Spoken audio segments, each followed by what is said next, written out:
welcome to All in Adams, the official podcast of Adams County government, where we're all in for our residents, our employees, and our community. So whether you live here, work here, or you just want to know more about what makes Adams County a great place to be, thanks for tuning in. We're all in, Adams.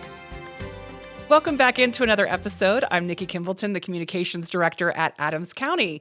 So coming up again on May 3rd this year is the annual Foster Care 5K.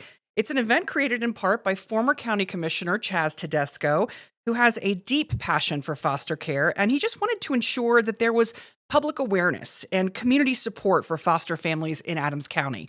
So joining us today is Erica. She is a licensed foster parent along with her husband, Jason, who couldn't be here today. Correct. But since 2019. So first in this episode, we've got a two-parter for you folks. We're going to be talking to this wonderful family about their foster care journey and the why behind this event that's coming up. And then coming up a little bit later in the episode, no matter your fitness level, I promise you, no matter your fitness level, we are going to be joined by a personal trainer and fitness expert who's going to tell us how you can go from couch to course in just 30 days. Or if that's a little bit too much for a 5K, how you can tackle the 1 mile fun run that's also going to be available on May 3rd. So let's go ahead and get to know Erica a little bit more. Thank you for coming in. Absolutely. Thank you for letting us share our journey of foster care. Yeah, and that's exactly what we want to hear about. So this started for you in 2019. What was it? What was the inspiration for you and Jason to decide to become foster parents? Sure. Well, we had we'd been kind of exploring it through maybe some social media accounts. I had read some stories, just some books about foster care. I was really intrigued by it, but I didn't know for sure if it was for us, if it was something that we could do. And, then a friend was placed in my life, a real life foster parent, and she just made it very real to me. We started to interact more and more on our kids' playground at the school, and I just saw her being very normal. She was a mom, I was a mom. She had kids, she had foster kids, and it humanized it. It made her, look, she was normal, and I realized in that moment, like, that's something I think that I could do. And so I had this list of questions in my mind of what does it look like to start doing this, and I had a person that I could ask. And then I got to that point where, I knew all this information and I thought, wow, I think I could do this. Mm-hmm. And it broke me. And I remember driving home and I called my husband weeping because I was like, there is this need in our community and I think that we can help out. And he had listened to me for years and years talk about it. And he said, now is the time. What do we need to do? Mm-hmm. And so that led us to going to the Adams County foster intro class, and the rest is history. And, I love that story. And thank you so much for sharing that. And especially that emotional part of it, because we really do need foster families. I mean, and we have a wonderful program here. Mm-hmm. At Adams County, our Human Services Center really walks you through it and tries to make it as easy as possible with being, of course, responsible as possible. Mm-hmm. But, one thing you said is that you realized there's a need. I'm sure you realize that now even more that you've been in the system. Absolutely. That it's unfortunate that there is a need for foster homes for kids in foster care. We wish that weren't the case, mm-hmm. but the reality is there's a need. And we need more people to step up. We are at a low right now for whatever reason. And so my whole hope and desire for doing podcasts, for putting us out there is to say, it doesn't take an angel, a saint. Mm-hmm. We get a lot of different names. A lot of people say, oh, foster care, I could never do that. You must be someone special. You must be, like I said, a saint. It's like, no, I'm a everyday person. I am a mom of 3 really great kids and a temporary mom for a number of other kiddos. I think you just have to have the love and care, and really want to welcome somebody into your family, first of all, you've had 10 placements, is that correct? Yep, we have had 10 placements since we became licensed. So we were licensed in early 2019 and have since, welcomed 10 kids into our home. And, for you, adoption wasn't really the goal. It was really providing that safe, loving place until the right home was secured. I found that very interesting. Tell me a little bit more about that. Yeah, our intent in foster care, I mean, the goal of foster care is always reunification. And if not with biological parents, with family members. And so our place that we see our families serving in this area is truly to be a temporary home. We talk about we just want to be a safe landing spot to kids in need for however long that is. I mean, some placements have been with us for a week. Our longest was with us for 10 months. Mm-hmm. And, that was an amazing reunification story with his dad. And, but yeah, our adoption is part of our story. We really feel that our place in foster care is that temporary space. And we've found that to be the sweet spot for our family. Yeah. And even though it's temporary, you still now have a larger extended family. What's it like to watch these kids thrive and grow after you've come in contact with them? I mean, that's the best part of it is forming the relationships with the kiddos, with the family members. I mean, it's like we've welcomed 10 children into our home, but we've welcomed so many of their families into our space as well. And so we get to know these extended family members or the biological parents. And just to say, we are here for you. We are here to love and support you. We are here to take your child in for a season so that you can get the help that you need, with that goal of giving your child back to you, because it's not our desire to be that long-term placement. And so it's incredible to watch them grow up and to remain in their lives. I am so grateful. Every kid we've had in our house, we have established a relationship with them. So at any given time, I can text the caregivers, the adoptive homes, whatever it may be, and say, hey, can I get an update? Can I see a photo? How are they doing? How can we support you guys? And I bet it's been a huge benefit for your biological kids. Oh, it's awesome. Yeah. People don't want to get into foster care because they often say, I could never give them back, right? First of all, not the goal of foster care. But second of all, it's very real. I understand that. But when you're able to form that relationship, you can see the kids past, the time that they are in your house. And honestly, it helps all of us to be able to say, it's not goodbye, it's see you later. And to be able to actually see them later and to get updates. I think it's why our family can keep doing this over and over. Yeah. And we appreciate the fact that you are. All right. So we have this great event coming up, the Foster Care 5K. Great way to raise money and awareness. In some years they've raised as much as $17,000. Why do you feel it's so important for people to take part in this event and support the foster families that are here in Adams County? Yeah. There is a saying by my favorite author, Jason Johnson in foster care, and he says, not everybody can bring a child in their home, but everybody can do something. And so I really want to honor that statement because I know not everybody is equipped with extra room in their house or extra free time in their schedules. And so, being able to say, but everybody in our community has a part to play for kids in need. And so maybe it's being able to show up and see these kiddos, that they are just kids that are just in a hard situation right now. These are foster families, but these are just normal, everyday people. And then being able to step into that and then give what you're able to give. Maybe you can't take that child, but perhaps you can come around and support a foster family through wraparound care.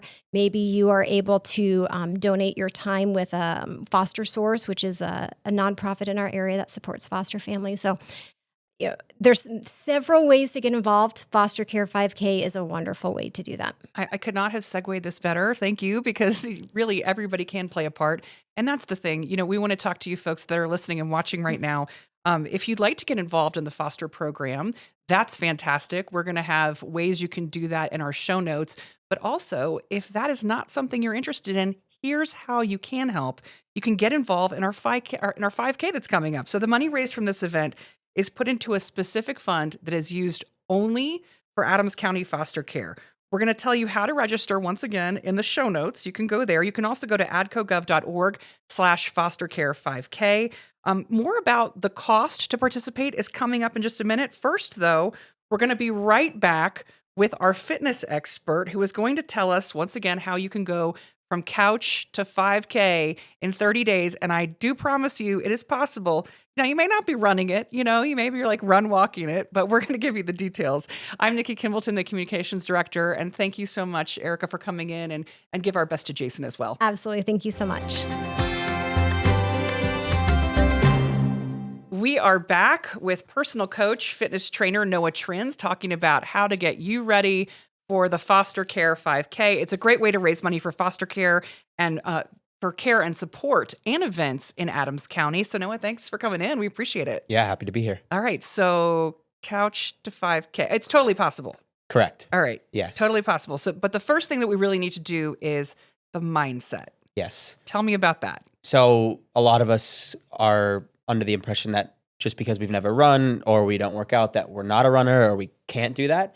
I think telling ourselves that we can do it and shifting that mindset from, oh, I'm out of shape and can never do this, to I am a runner. And even if that means, partially walking, partially running, like I can do this. Yeah. So that's a big shift for it. Showing up. Consistency. Right? Yes. Yeah. Way more important than your speed or the mileage that you're putting under. Just showing up is way more important. So I'm not a runner anymore, but Okay. about 12 years ago, I had never done a 5K and I decided to do it. And Yeah. I just started with walking like a half a mile. And then, when I got up to walking the 3 miles, then I started like jogging the first part. And within three or 4 years, which is a lot longer than 30 days, I did a 15K. And I mean, so I know like, again, but it was really just me signing up, committing to be there on that start line, and nothing feels better, right? No, it doesn't. It really feels good and you're proud of yourself. And I think it's about celebrating those small wins too, right? So whether it's that first run, that first mile, that first week of training, and you get this satisfaction that maybe you didn't have just sitting on the couch, and you can show up for yourself and those around you. And I think it's a really important thing to do, not just for the foster care, but just for your livelihood and your mental health as well. Yeah, and obviously to keep yourself in, in good, healthy shape. So that's another thing too. I think that when you're talking about the mindset, we want to tell people you're not competing against anybody. If people are passing you and you're walking, like that's totally fine. Correct. It's you versus you. Yeah. That's it. There's no one else that's going to push you besides you. And comparison is the thief of joy. That's a quote that I love to That's a good one. use within my own fitness journey and for my clients that I've worked with, because, you can see somebody that's, running way faster than you or lifting heavier weights than you, but, they're on a different part of their journey, and you should celebrate where you are in your journey. Yeah, absolutely. Yeah. But with all this said, you do need a plan. Correct. Okay, so how do we plan for this over the next 30 days? So I would say putting it in your calendar is a great thing to do. You can use apps like Strava. They have a tailored couch to 5K program, or anything, a Garmin or an Apple Watch, something like that to keep you accountable. But any of those options are really great to help just propel you forward and move you towards that goal. I knew you were going to mention the Strava program, and I took a look at it, and it's great. I think it really does give you accountability. It gives you a schedule, and it really can build you up to that. Correct. Yeah. But once again, you don't have to, I mean, so what would you say about, like the walking versus running? I mean, you kind of still want to get like a little bit of your jog on, right? Unless you're not able to. Correct. If you have physical limitations or if you have severe injuries and are unable to run, that's totally okay. But it's also totally okay to walk, a minute, jog a minute, walk a minute, jog a minute, and then build up over that month. Or, even if it's past the month, right? This can be beyond the foster care 5K. It can be just for your life. But yeah, it's totally okay to walk for a part of the time. And hopefully over that period, you can lessen the walking and increase the running. But even for advanced runners, there's benefit in running, in the walking and the running. So shouldn't get discouraged just because you are walking. But it's totally okay to do that. Yeah, absolutely. And for those listening and watching, I'm walking it. So if you want to, you can just walk it with me. And I promise, again, what did you say? It's the comparison is The thief of joy. The thief of joy. So we'll just walk it together because my running days are long gone. That said too, we want to make it fun. Correct. You do want to make it fun. So one of your suggestions is it's all about what you're listening to. Yeah. So whether that's a good podcast or an audiobook or a great playlist, that's can be beneficial in helping you stay motivated to run this or walk this or just walk. Yeah. Yeah. And there's lots of places that you can get really good playlists that are, like inspirational. Correct. One of the funniest stories I've ever heard, and I'm not sure if you have any Foo Fighters on your I love the Foo Fighters. On the mix list. They actually asked the lead singer of the Foo Fighters, who do you listen to when you're working out? Because, everybody listens to the Foo Fighters. Right. Like that is actually one of the things that was on my old running mix. But it really is true, whether it's like a true crime podcast, an education podcast, or you want like a good music mix. It's got to keep you busy and distracted. For sure. Yeah. Something that has like fast beats or something that's, more intense a little bit to get that heart rate up just a bit. Yeah, I like it. And then back to the Strava app for just a minute. I just want to reiterate too that what I found so great about that is that you can put in your goal. Like if you want to run a portion of it, if you want to walk it, and it's going to be tailor-made for what your fitness goal is. Correct.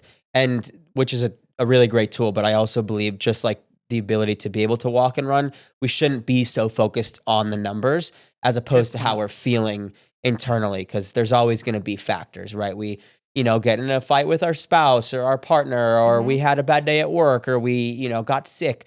So I think while we should stick to it as much as we can, we should also be adaptable with that and be like, all right, today, I'm not feeling as great. I'm still going to move, and Strava's telling me to do X amount of miles, but I'm only going to do what I feel like I can do today, because that's all you have is the person that you are showing up with right now. Yeah, and that brings me to one of the final points that you had, prepared me for, is that expect challenges, whether that's getting sore, your kids up all night sick, and you don't get any sleep. Like, what's the importance of working through those?